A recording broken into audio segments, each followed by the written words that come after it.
El mundo del arte se ha vuelto un imán para los criminales financieros. En esta edición de Efecto Naim, exploramos cómo costosas y codiciadas pinturas han terminado en medio de grandes escándalos de lavado de dinero. Además, una reconocida experta nos revela cómo el agua es capaz de unir hasta las naciones más enfrentadas. Y le contamos la historia de una ministra de la India que le declaró la guerra a los millennials y terminó en nuestra sección de genialidades memorables. Esto y más a continuación.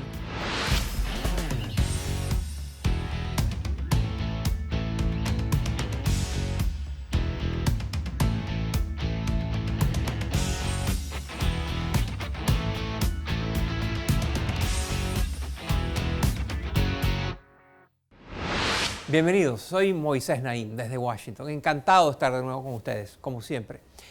¿Qué tienen en común el francés Claude Monet, el español Pablo Picasso y el estadounidense Jean-Michel Basquiat? Por supuesto, todos fueron grandes artistas, pero son de países, generaciones y géneros artísticos muy diferentes entre sí. Monet fue uno de los padres del impresionismo del siglo XIX. Pablo Picasso, como sabemos, fue uno de los creadores del cubismo y uno de los artistas más importantes del siglo XX. Y Jean-Michel Basquiat alcanzó fama internacional en los años 80 con su arte de estilo callejero, muy original. Sin embargo, codiciadas obras de arte de cada uno de estos artistas han estado en el centro de escándalos de lavado de dinero. Así es. Es bien sabido que a menudo los criminales de cuello blanco, quienes tienen dinero para lavar o tienen fondos obtenidos de manera ilegal, los lavan, los legalizan a través de inversiones en apartamentos de lujo o en empresas de las cuales pueden obtener ganancias enormes que no se justifican. Pero, en fin, todo tipo de trucos y tácticas para transformar ese dinero sucio para que aparezca como bienes inmuebles, como beneficios empresariales legítimos. Pero algunos expertos aseguran que las obras de arte son el vehículo más atractivo para el blanqueo de capital. Y hoy nos vamos a dedicar a investigar por qué. ¿Qué fue lo que hizo que el mercado del arte se volviera un imán para los criminales financieros, para quienes necesiten lavar dinero, legalizarlo? ¿Qué consecuencias tiene todo esto? ¿Y qué están haciendo los gobiernos y las instituciones financieras para enfrentar esta creciente amenaza? En el siguiente reportaje exploramos este sorprendente mundo, esta sorprendente conexión entre el arte y el lavado de dinero. Miren. La Fiscalía panameña inspecciona oficinas de Mossack Fonseca por los llamados papeles de Panamá. En 2016, la filtración de más de 11 millones de documentos de la firma de abogados panameña Mossack Fonseca conmocionó al mundo. Los llamados Panama Papers revelaron que jefes de Estado y grandes empresarios habían utilizado los servicios de la firma para crear empresas fantasmas en paraísos fiscales que en ocasiones escondían crímenes como evasión tributaria y fraude. Pero eso no fue todo. Los documentos dejaron en evidencia que el mercado internacional del arte también se aprovecha del secretismo que proveen las empresas fantasmas, las jurisdicciones extranjeras y las ventas privadas para esconder todo tipo de comportamiento cuestionable. Increasingly, people are treating art as a commodity. Con mayor frecuencia la gente ha comenzado a tratar el arte como un producto de lujo. Es una inversión que se espera aumente en valor y por esa razón el arte ha atraído a más y más personas pudientes que en muchas ocasiones utilizan empresas fantasmas para evitar pagar impuestos, lavar dinero y otros crímenes financieros. Así que el arte se vuelve parte de eso. Art just becomes part of that whole process. Jake Bernstein, quien ha escrito un libro sobre el tema, asegura que los almacenes conocidos como freeports o zonas francas son parte de este secretismo en el mundo del arte. Mientras una pintura o escultura esté allí guardada, sus dueños no tienen que pagar impuestos. Pero como en estas zonas francas no se mantienen registros del inventario ni de las transacciones que allí ocurren, las autoridades temen que sean utilizadas para evadir impuestos o lavar dinero.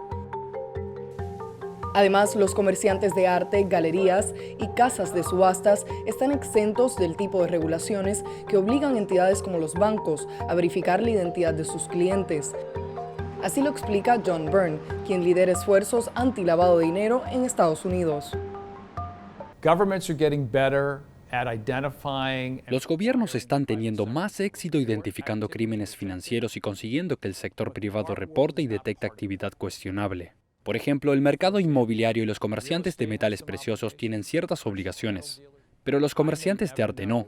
Y así pueden terminar entrando en negocio con actores nefastos, sin saber quiénes realmente son esas personas y si las transacciones tienen el propósito de intentar esconder el origen de los fondos.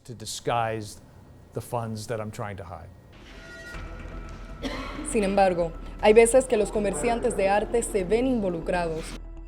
Es el caso del británico Matthew Green, quien fue acusado por las autoridades estadounidenses de confabular con entes que querían lavar más de $9 millones a través de la compra y subsecuente venta de personajes de Pablo Picasso. Otra preocupación es la facilidad con la cual el arte se puede esconder y transportar ilegalmente. En 2006, el financiero brasileño Edemar Cid Ferreira fue declarado culpable de comprar cerca de 90 obras de arte con dinero sucio, incluida Hannibal de Jean-Michel Basquiat, y de intentar traficarlas a Estados Unidos, declarando que el valor de cada obra era de $100. Es por eso que expertos abogan por que el mercado del arte adopte medidas como mantener registros de las transacciones en efectivo y reportar transacciones sospechosas a las autoridades. Pero los críticos sostienen que los casos verificables de lavado de dinero a través de obras artísticas son muy pocos y que este tipo de medidas solo afectarían a los jugadores más pequeños de la industria, que no tienen la infraestructura para cumplir con los requisitos. Así lo explica la especialista en Derecho del Arte, Joe Baker-Laird. Remember, these are not large banks. Recordemos que este tipo de regulaciones y obligaciones fueron diseñadas para grandes bancos o instituciones financieras. La gran mayoría de los negocios en el mercado del arte son pequeños. Algunos son empresas familiares que tienen 1 o 2 empleados. No estamos hablando únicamente de las galerías de lujo en Nueva York, Los Ángeles o Chicago. Las regulaciones aplicarían a todo tipo de negocio. Para algunos de ellos implicarían costos enormes y no creo que serían efectivas. Aún así, el lavado de dinero en el mercado del arte ha sido identificado como un problema por agencias gubernamentales estadounidenses como la FBI y por entidades internacionales como la Interpol.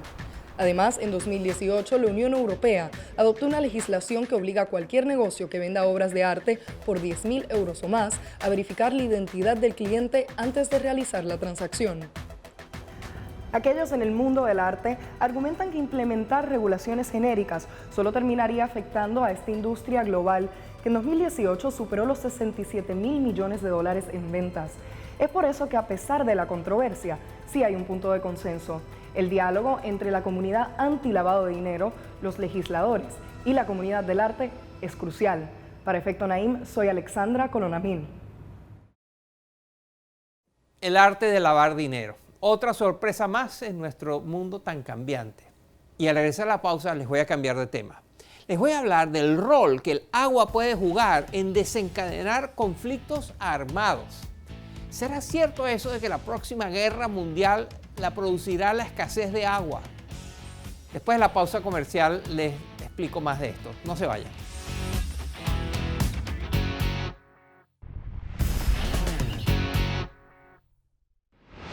Miren este mapa. Cada uno de los puntos en este mapa representa un conflicto violento en el cual el agua ha jugado un rol. Este mapa registra conflictos desde hace 5.000 años, 3.000 años antes de Cristo. Y es que el agua ha sido una fuente de fricción durante milenios. Y a medida que se ha exacerbado la presión sobre los recursos del agua que tiene el mundo, hay quienes incluso temen que la Tercera Guerra Mundial sea debido a eso, debido a una lucha por el control del agua. Yo me pregunto si en medio de esta Tercera Guerra Mundial a pedacitos que estamos viviendo, no estamos en camino hacia la gran guerra mundial por el agua. Pero ¿será esto cierto? Lauren Herzer Risi no está tan segura y ella sabe de eso. Es la directora del programa de cambios ambientales y seguridad en el Wilson Center, un reputado centro de investigación. Ella se ha dedicado a buscar soluciones innovadoras para enfrentar las amenazas a la seguridad y al desarrollo que produce el cambio climático. Recientemente publicó un nuevo estudio titulado Más allá de las guerras por el agua. En él explora el rol del agua como un instrumento para unir países más que para dividirlos. ¿Qué hace del agua un elemento que facilita la colaboración internacional? Eso es una sorpresa. ¿Cómo evitar que las naciones se enfrenten por el agua? Esa es una preocupación. ¿Y qué hacer para mejorar el acceso a este vital recurso? Todo esto y más a continuación.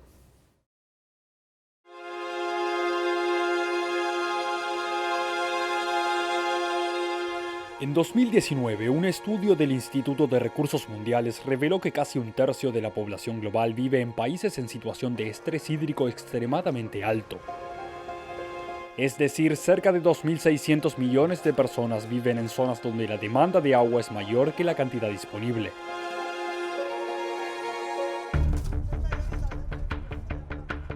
La crisis hídrica mundial se ha ido exacerbando en años recientes, pero no es un fenómeno nuevo.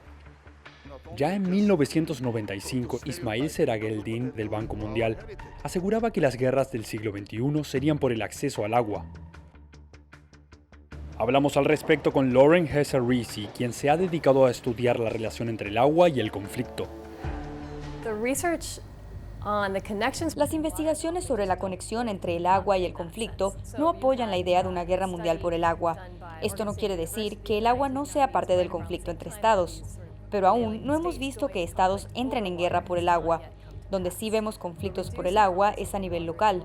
Pero incluso en esos casos, es más por la incertidumbre sobre la disponibilidad del agua que por la escasez. Y es que desde hace más de 4.500 años, ningún estado le ha declarado la guerra a otro estado por el agua. La última vez que esto ocurrió fue en el año 2500 a.C., cuando las ciudades-estado de Lagash y Huma lucharon entre sí por la cuenca de los ríos Tigris y Éufrates. De hecho, Reese asegura que en el plano internacional, el agua ha sido más bien una fuente de cooperación, incluso entre países donde ha primado la rivalidad a lo largo de la historia. Es el caso de India y Pakistán, que han entrado en guerra en varias ocasiones, pero no a causa del agua. De hecho, durante 60 años, estos países han tenido un acuerdo que los ha ayudado a manejar sus recursos acuíferos de modo tal que no desencadene en un conflicto. Cabe mencionar que en febrero de 2019, India amenazó a Pakistán con limitar su acceso a agua, tras un ataque que llevaron a cabo unos terroristas pakistaníes en suelo indio. Así que el agua sí figura en el conflicto, pero no es la fuente del mismo. En 1960, estos dos países asiáticos firmaron un acuerdo junto al Banco Mundial que le garantiza a Pakistán el acceso a las aguas de un sistema fluvial que parte desde la India. Y a pesar de que el ataque terrorista pakistaní de 2019 le quitó la vida a más de 40 policías indios, estas dos naciones aún no han entrado en guerra por este recurso.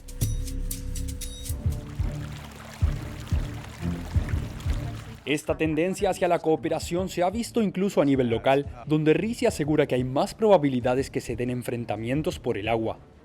En el río Colorado, 7 estados estadounidenses y México lograron un consenso en cuanto al manejo y distribución de la cuenca del río, a pesar de las implicancias de la escasez del agua, de los cambios de temperatura y del continuo incremento demográfico de la zona.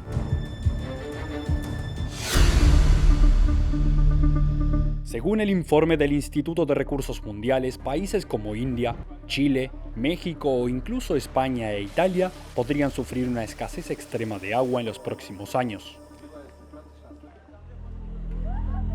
Medio Oriente, por su parte, sobresale como la zona más vulnerable, albergando 14 de los 33 países que tienen más probabilidades de enfrentarse a recortes en el suministro de agua. Los conflictos armados que ya existen en esta región podrían exacerbar la situación hídrica.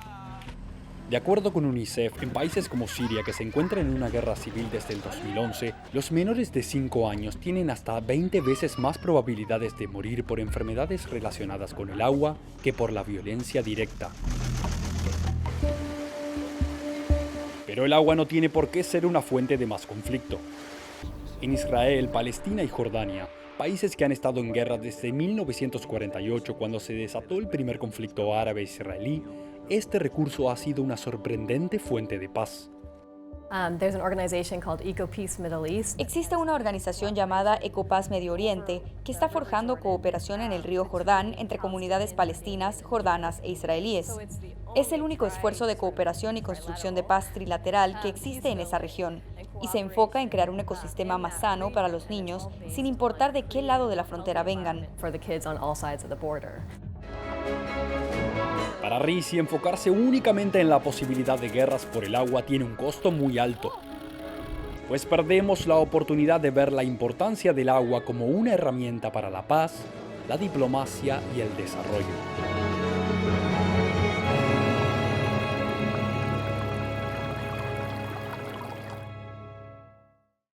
Al regresar a la pausa les cambio de nuevo el tema. Les voy a traer la historia de una ministra de la India que le declaró la guerra a los millennials, ni más ni menos, a toda una generación. Y por eso terminó en nuestra sección de genialidades memorables, los tontos de la semana. No se vaya, ya verá por qué.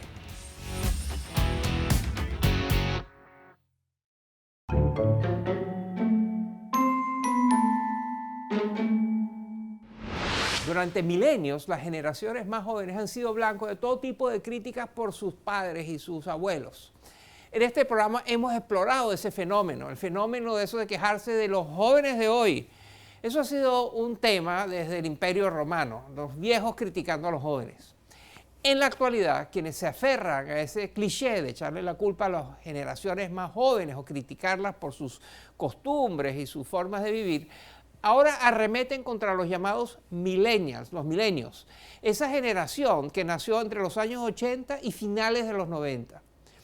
Eso de andar criticando millennials fue precisamente lo que quiso hacer la ministra de Finanzas de la India, la señora Nirmala Sitharaman. Y así terminó nuestra sección de genialidades memorables. Mire por qué. La industria automotriz en India está en medio de una crisis. En julio de 2019, la venta de autos en India decayó en un 30% con respecto al año anterior. Es la peor cifra en 18 años. Los expertos han señalado varios factores que han llevado a esta situación, entre ellos la falta de ingresos disponibles y préstamos para comprar productos de alto costo. Pero según la ministra de Finanzas de India, Nirmala Sitharaman, los economistas están ignorando otro grave problema. En un evento que buscaba conmemorar los primeros 100 días del segundo mandato del primer ministro Narendra Modi, un reportero le preguntó a Sitharaman sobre el estancamiento de la industria automotriz. Y la ministra tuvo una respuesta muy particular. La mentalidad de los milenios ha afectado a la industria automotriz, pues en lugar de invertir en un auto, prefieren usar servicios como Uber o tomar el metro. Los jóvenes indios respondieron a la acusación de Sitharaman al estilo millennial, con una gran campaña en Twitter. Los usuarios popularizaron el hashtag boicot a los millennials y compartieron tweets y memes burlándose de Sitharaman. Un usuario bromeó que la industria aerocomercial estaba sufriendo porque los millennials prefieren hacer llamadas de video en vez de viajar. Pero eso no fue todo. Fueron varios los expertos financieros y políticos que refutaron las declaraciones de la ministra. En este caso, parece ser que los millennials solo son culpables de dejar en evidencia la genialidad de Nirmala Sitharaman. Genios memorables, expertos en elaborar las más descabelladas excusas para explicar cosas que en el fondo no son tan complicadas. Si conoce algún otro genio digno de ser expuesto en este programa, por favor avísenos, cuéntenos. Use la cuenta de Twitter del programa @EfectoNaim o mi cuenta personal @MoisésNaim. Y para terminar el programa les traigo una visión maravillosa de nuestra Tierra. Durante décadas, fotos tomadas por satélites que vuelan encima del planeta nos han permitido ver nuestro mundo desde un ángulo muy especial, muchas veces muy conmovedor. A medida que la tecnología ha avanzado, estas imágenes se han vuelto cada vez más detalladas. Incluso nos permiten ver la Tierra de noche. Pero resulta que estas imágenes de la Tierra, cuando se encienden las luces, no solo son impresionantes, también están siendo estudiadas por economistas, sociólogos, científicos, para descubrir grandes sorpresas. Mire. En 2017, el paso del huracán María dejó a Puerto Rico a oscuras. La tormenta de categoría 4 ocasionó un apagón de más de 6 meses en la isla, el segundo más largo de la historia. Pero gracias a imágenes satelitales nocturnas de la Tierra, científicos de la NASA han podido estudiar la magnitud de los daños con precisión, determinar qué comunidades fueron las más afectadas y medir el progreso del restablecimiento eléctrico en la isla. Los cambios en las luces nocturnas de India y China en imágenes de distintas épocas esconden datos sobre la economía. Desde hace 20 años, estos países se han ido iluminando cada vez más en las noches, lo que indica más crecimiento y desarrollo económico y menos pobreza. Por el contrario, Corea del Norte ha permanecido a oscuras entre sus brillantes vecinos a lo largo del tiempo. Los satélites de la NASA también han servido para medir el impacto de los trágicos incendios forestales en la Amazonía. Estas llamas han causado tensiones diplomáticas, masivas olas de protestas y mucha desinformación. Pero las imágenes satelitales ayudaron a detectar los focos de fuego y confirmaron, por ejemplo, que el 2019 fue el año con más incendios activos en Brasil desde 2010. Además, las luces nocturnas se han convertido en un medidor de actividad ilegal en los océanos. Investigadores aseguran que barcos pesqueros sin autorización se llevan cerca de 300.000 toneladas de calamar del Atlántico Sur. Los satélites han permitido determinar desde el espacio la cantidad de barcos que pescan en la noche, una tarea difícil para las autoridades pesqueras y las marinas. Nuestro planeta, nuestro querido planeta visto desde el espacio, una fuente maravillosa de información. Y hasta aquí el programa de hoy. Espero que les haya divertido. Como siempre, gracias por acompañarnos. Nos vemos la semana entrante.